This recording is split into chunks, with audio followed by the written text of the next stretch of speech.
A few moments later. Salagadoola, menchikaboola, bibbidi bobbidi. Hai everyone, perkenalkan nama saya Galudi Pramestinur. Saya dari Prodi S1 Fisioterapi Rumah Sakit Husada dengan nomor NIM 2350004 akan menampilkan sebuah video presentasi yang berjudul sel eukariotik. Tonton sampai selesai ya. Langkah pertama, saya akan menjelaskan tentang pengertian dari sel eukariotik. Sel eukariotik adalah jenis sel yang memiliki membran inti dan nukleus sebagai tempat penyimpanan dan pengaturan genetik.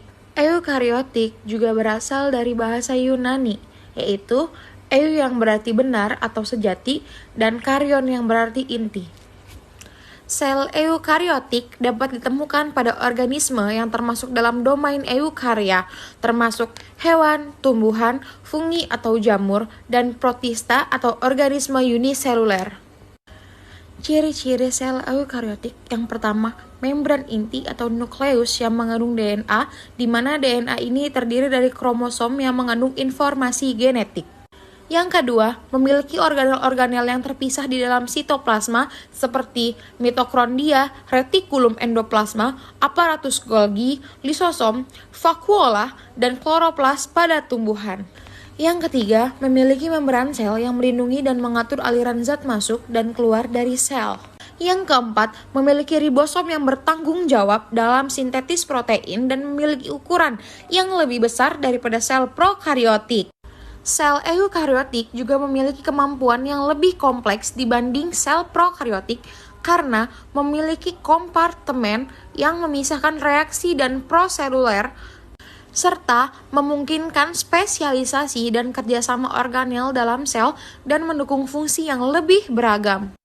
Sekarang kita menuju ke bagian-bagian dari sel eukariotik.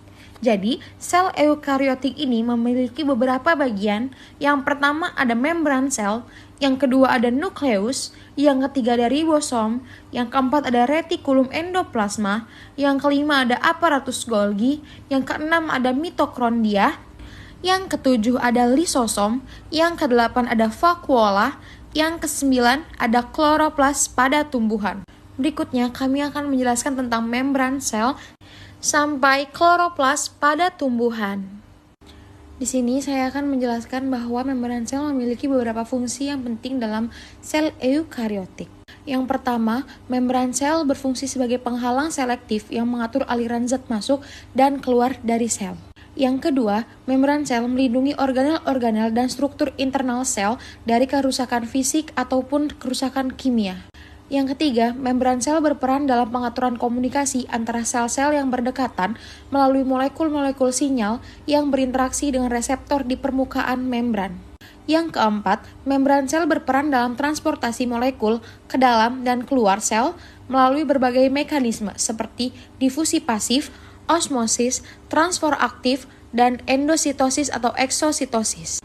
Yang kelima, membran sel juga menampung enzim-enzim dan molekul-molekul penting yang terlibat dalam reaksi kimia dan metabolisme seluler. Yang keenam, membran sel memiliki protein yang terkait dengan identitas sel seperti protein glikopid atau glikoprotein.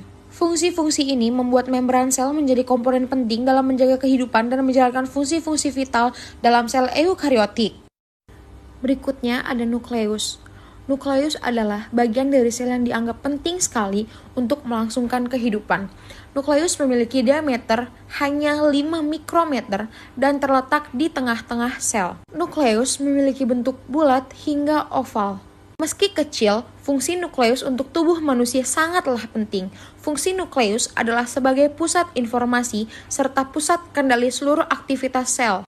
Jika diibaratkan dengan tubuh manusia, inti sel ini memiliki peran yang sama mirip dengan otak.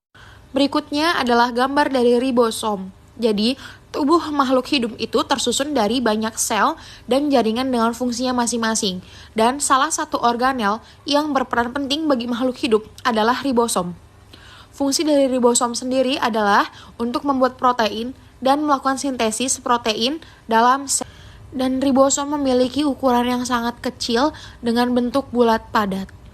Sebelum menjelaskan tentang fungsi retikulum endoplasma secara garis besar, saya akan memberitahu bahwa retikulum endoplasma itu terbagi menjadi dua. Yang pertama, retikulum endoplasma halus, dan yang kedua ada retikulum endoplasma kasar. Dan fungsi dari retikulum endoplasma halus untuk sintesis lemak seperti fosfolipid dan kolesterol, serta karbohidrat yang digunakan untuk menghasilkan membran sel baru. Sedangkan fungsi utama dari retikulum endoplasma kasar adalah untuk membuat dan menghasilkan protein sehingga dapat digunakan oleh sel. Dan kesimpulan dari berbagai fungsi retikulum endoplasma secara garis besar adalah memproses dan memindahkan molekul yang dihasilkan baik ke dalam ataupun keluar sel. Berikutnya ada badan Golgi. Badan Golgi merupakan organel sel eukariotik yang berfungsi untuk membentuk lisosom dan lipoprotein. Badan Golgi juga berfungsi untuk mengolah kembali hasil sintetis protein retikulum endoplasma. Selain aparatus Golgi, ada juga yang bernama mitokondria. Mitokondria berbentuk lapisan atau membran yang meliuk-meliuk dan berdempetan.